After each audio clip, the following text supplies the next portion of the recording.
We move over to the NFC, a nice indoors game. The Packers travel to Dallas to take on the Cowboys, who have been an absolute beast at home all season. This opened at 7.5. It stays at 7.5 in favor of the Cowboys. The total's gone up a little bit. This opened at 48. It's currently at 50.5. I mean, Matthew, we got Jordan Love, Dak Prescott, two offenses that could throw the heck out of the ball playing indoors. This will feel very different from the last two games we talked about. It really will, obviously. And I think the key to this game will be, can Green Bay run the ball? Because the Cowboys' defense obviously is good, but they're not elite. And you can run on Dallas. Like, that's the one thing. So if they need a big Aaron Jones game is what they need. They need a big game from Aaron Jones. They need to be able to block. They need to be able to slow Dak Prescott and the offense down enough so that they can continue to run.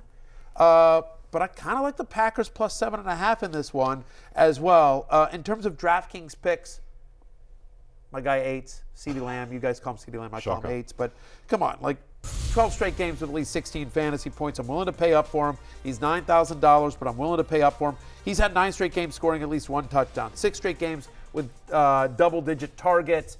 They'll move him around a lot. I don't think he'll see Alexander the whole game. So CeeDee Lamb, I think, is somebody that's pretty interesting. And you heard me talk about Aaron Jones. I prefer Aaron Jones. I'd rather pay the extra $200 for him than Tony Pollard. 6 red zone touches in 3 of the last 4 for Aaron Jones. 3 straight games with at least 20 touches and 130 total yards. Again, the key to them winning this game will be slowing down Dallas and running on the road. Yep, I agree with that. At the same time, though, Jordan Love's passing prop in this game is 248.5. Like, they're 7.5-point dogs in a dome against a team that, in the Cowboys, yes, they have a good pass defense, but also, we've seen, like, DeRon Bland and Stephon Gilmore, they can get burned. Yes. Think about what Geno Smith did to them. You can think about how Jared Goff marched down the field against them in that final drive in the Detroit game. So Jordan Love has gone over this number in 7 of his past 9 games, and now he's in what should be a good game script because the Cowboys are going to score. The Cowboys are going to score a lot in this game. The Packers' defense is drawing dead against Dak Prescott the way he is playing. So 248.5. It feels like his number has been low all season, and I think that he will go over. By the way, and you think about that Cowboys secondary, to your point, Gilmore's banged up. But the other thing is that their slot, Lewis is by far the weakest. Jaden Reed, I think Jaden Reed has a big game in this one as well because that's where you attack Dallas is the middle of the field. Like, again, Jordan Lewis is the weak part of that secondary. And so I do think Jaden Reed, who keeps, impressing, Jaden Reed is somebody I think is pretty interesting as well. One of the best games of the entire wildcard slate, Rams at Lions, storylines galore, and of course also on NBC. Also on NBC. NBC did pretty well Peacock. going into this weekend. This is the story of the quarterbacks here, guys, that were literally traded for each other. Obviously, Stafford has already won a Super Bowl for the Rams, but for Jared Goff, this one would feel extra sweet. At home, Detroit, they are favored by only 3 points now. It opened at 5. The total has stayed at 51.5 here, Jay, in one where both these secondaries really can't stop anyone this year. No, you almost can't make this total high enough, and it's 51.5. I might still lean over at that number. And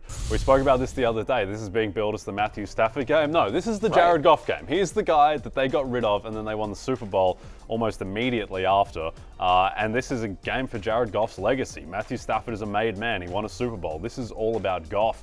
To me, his passing prop is set currently on DraftKings at 259.5. I think the key here is that the Detroit defense, as a passing defense, they have no prayer of stopping Stafford. I think the Rams defense has shown a little bit more. The emergence of Kobe Turner, Aaron Donald is going to be the best player on defense in this game, though Aiden Hutchinson is starting to kind of get to that level a little bit. So this is going to be a shootout. I think fantasy-wise, it's just a fiesta for everyone involved. I would agree. I mean, I'm willing to pay the $8,000 for Amon-Ra St. Brown, my ride or die as well. He's $8,000 on DraftKings as well, especially given that, we don't expect Sam Laporta to play in this game. And so just to your point, they're going to have to be throwing a ton. Rams gave up the 8th most fantasy points to wide receivers during the regular season. He's had at least 6 receptions in 13 of the 16 games he's played. 30% target share for the Sun God this year as well.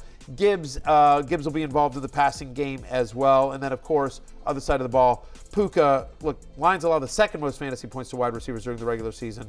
Kyren Williams had at least 22 touches in all 6 games since he returned from IR. We expect them to be in scoring position early and often as well. So this is certainly a game to target for DraftKings for contests that take place just on this week. obviously one of these teams is going to lose, and so you don't want to load up on them if you're in one of those pools where it's players for the entire weekend. But for this week, this is a game to target. Our final game, the Eagles travel to Tampa Bay. And listen, this was a tough finish to the year for the Eagles, but they're still favored in this game by 3 points. The total, not much movement. It opened at 45. It's currently at 44. We know the Eagles are dealing with all kinds of injuries. Baker kind of limped to the finale here, Matthew. I think this is we opened this with Browns-Texans. It's a tough game to figure out. I feel like this is the NFC version of that. It certainly is. I mean, obviously, to your point, like the Eagles limp into the playoffs, right? Their defense can't stop anyone as well, but Baker's not 100% as well. It's not like the Buccaneers inspire a ton of confidence. They didn't blow out the Panthers. Right. Yeah, and so this could be kind of an ugly slugfest. We also don't know, by the way, A.J. Brown, the health of A.J. Brown or Devontae Smith in this game. Jalen Hurts just hasn't looked right all season long as well. Baker's less than 100% as we've talked about. If I have to pick a couple of guys here, I'll just say that Jalen Hurts, while he has not looked right, it's worth noting, he's had at least 18 fantasy points in all but 2 of his full games this year. He has not gone consecutive games without a rushing touchdown this season, excluding week 18. So he didn't score a rushing touchdown last week. So, again, you figure he'll get in the end zone here. And then no team allows more fantasy points to opposing wide receivers than the Philadelphia Eagles. Mike Evans, who has the second most yards, and he's just whatever. Mike Evans is $6,900 and well worth the money. Stream the Dolphins versus Chiefs in the Peacock Wild Card exclusive Saturday at 8 p.m. Eastern Time, only on Peacock. Only. For a limited time, get 1 year Peacock for $29.99. Sign up now at peacocktv.com/NFL. Terms apply. We're taking our first break.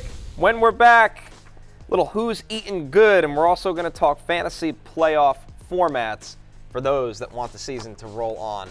It's an interesting one here. Yeah. Selena telling Taylor the Chiefs playoff game is on Peacock. And she looks surprised. Ah. But there you go. That's right. Ecstatic. But you know what? Taylor Swift can afford the $30. Yes, It's $30 a year. Come on, quite easily. people. Hey, it's Matthew Berry from NBCSports.com and RotoWorld.com, and I want to thank you so much for watching whatever it is you just watched, or if nothing else, being too lazy to click out of the autoplay after this video started, after whatever it is you actually wanted to watch finished.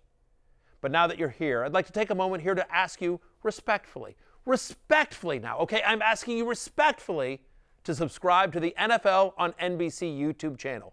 You'll get the latest Roto-World fantasy news headlines, all sorts of great shows, including my own Fantasy Football Happy Hour. So go subscribe now. Again, I'm asking respectfully.